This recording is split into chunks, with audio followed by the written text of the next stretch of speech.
कांग्रेस के कानून साज कौंसिल के रुकन टी जीवन रेड्डी ने जगित्याल में कांग्रेस की 138वीं योम तासीस तकरीब में शिरकत की और परचम कुशाई अंजाम दी और केक काटने के बाद इंदिरा भवन में प्रेस कॉन्फ्रेंस से खिताब किया। जीवन रेड्डी ने इस मौके पर बीजेपी रुकने पार्लियामेंट अरविंद के तबसरों का जवाब देते हुए कहा कि 6 गारंटियों को किस तरह रूबअमल लाया जाएगा। उन्होंने कहा कि ये दुरुस्त है कि रियासत मखरूज है। 6 गारंटियों को रूबअमल लाने के लिए रेवेन्यू में इजाफा करने की ज़रूरत है। उन्होंने कहा कि गैर ज़रूरी अखराजात को कम किया जाएगा और बदउनवानियों का खात्मा किया जाएगा। उन्होंने इस्तिफसार किया कि साबिका हुकूमत ने सेक्रेटरिएट को क्यों गिराया, नया क्यों बनाया। जीवन रेड्डी ने एमएलसी कविता के तबसरों पर इजहार ख्याल किया। उन्होंने कहा कि कविता ने 5 सालों में शुगर फैक्ट्री बंद करा दी। जीवन रेड्डी ने कहा कि इंतखाबात के दौरान एमएलसी कविता को मुसलमानों की याद आती है। उन्होंने कहा कि रियासत की कांग्रेस हुकूमत यकीनन 6 गारंटियों को रूबअमल लाएगी। రాష్ట్రం అప్పుల్లో ఉన్నదనేది మేము పేర్కొన్న మాట వాస్తవం. అది వల్ల రుజువైపోయింది.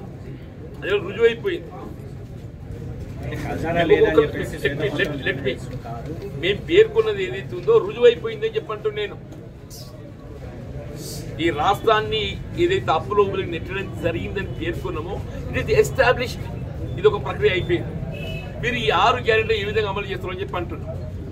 లీకేజెస్ను అరెస్ట్ చేయాలి, ఆదాయ మార్గాలను పెంపొందించుకోవాలి.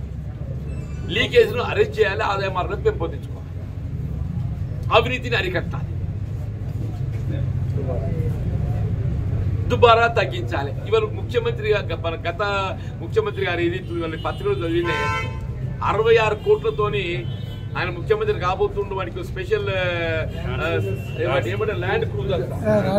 66 కోట్లు ఎందుకు పెట్టినట్టు? 66 కోట్లు అయితే దుబారానే కదా. ఇప్పుడు సచివాలయం ఎందుకు కొనుగొట్టినట్టు, ఇంకోటి కొత్త ఎందుకు కట్టినట్టు? మీరు బయటికి వెళ్ళి చూస్తే ఎలివేషన్ బాగా కనబడుతుంది. లోపల గవే రూములు, లోపల గవే రూములు అంటున్నా, ఏమి లేవు లోపల గవే రూములు.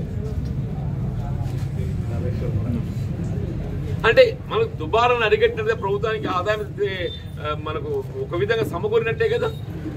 ఆదాయ మార్గాల పెంపొందించడం ఒక అంశం, దుబారా తగ్గించడం రెండవ అంశం, అవినీతి అరికట్టడం ఈ 3 తప్పకుండా ఏదైతుందో ఈ 6 గ్యారెంటీలుగా పరిమితం కాదు.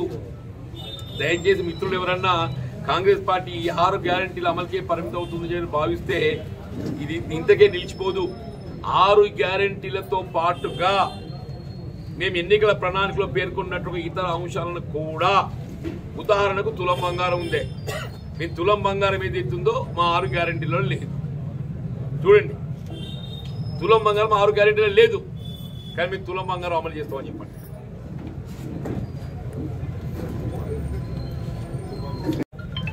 ఆమె ఏ మతాన్ని గౌరవిస్తే గమని చెప్పాను. మేము ఇప్పుడే చెప్పిన హిందూ మతాన్ని గౌరవిస్తామని చెప్పానా, మేము సెక్యులర్ వాదులం అని చెప్పానా. నేను ఇవాళ అల్లాను కీర్తించే వారిని కూడా గౌరవిస్తామని చెప్పంటూ నేను, యేసుప్రభుని కీర్తించే వారిని కూడా గౌరవిస్తామని చెప్పంటూ నేను. ఒక బతుకమ్మ ఆడగా మీ హిందూ మతాన్ని గౌరవించినట్టు అయిపోయిందా?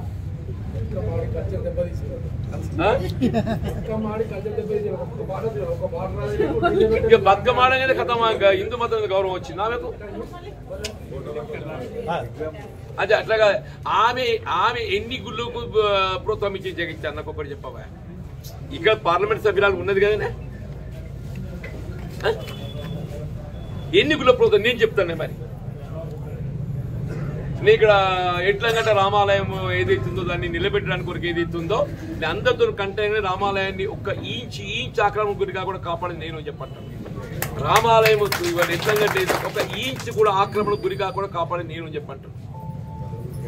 ధరూర్ క్యాంపులు ఏదైతుందో వీళ్ళు బోగస్ రిజిస్ట్రేషన్ సృష్టించుకొని భూ ఆక్రమణ పాల్పడితే అప్పటి గౌరవ ఎమ్మెల్యేగా అప్పుడు ఇప్పుడు ఒక ఎమ్మెల్యే గౌరవ ఎమ్మెల్యే గారు ఏదైతుందో ఆయన చేతులు ఎత్తేస్తే నేను పోయేదితో జై హనుమాన్ అని చెప్పని జెండా పాతి భూమిని కాపాడింది నేను అని చెప్పంటున్నాను. నేను రాములో రక్షింతో దర్శనం చేసుకొచ్చి నేను అని చెప్పంటున్నాను.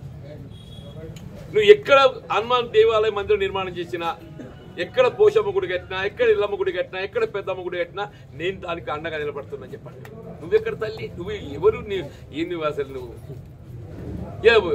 మతం గురించి నువ్వు మాట్లాడుడా, హిందుత్వం గురించి నువ్వు మాట్లాడుడా? ఒక హిందువు అందరం కూడా మనకు మన మతం పట్ల గౌరవం ఉంటుంది, మనం గౌరవిద్దాం. ఇట్ డస్ నాట్ మీన్ ఇతర మతాలు కించపరచడం కాదు, ఇతర మతాలు కించపరచడం కాదు. వీళ్ళు ఎన్నికలు వస్తే నీ ముస్లింలు కావాలి, ఎన్నికలు వస్తే నీ ముస్లింలు కావాలి.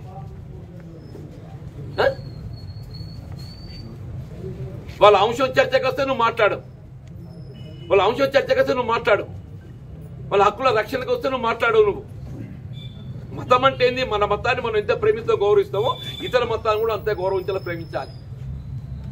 నా మతాన్ని ప్రేమించడము గౌరవించడం ఎంత బాధ్యత భావిస్తామో ఇతర మతాలను గౌరవించడం కూడా అంతే బాధ్యత భావించాలని చెప్పి అంటున్నా. అప్పుడు నిజమైనటువంటి ఒక నువ్వు నీ మతాన్ని ప్రేమించిన వాడు అవుతావు అని చెప్పి అంటున్నా. ఇతర మతాలను గౌరవించే వాడు ఎవడు కూడా ఆ మతం పట్ల వానికి విశ్వాసం ఉన్నది చెప్పిన భావించడం వీలేదని చెప్పి అంటున్నా.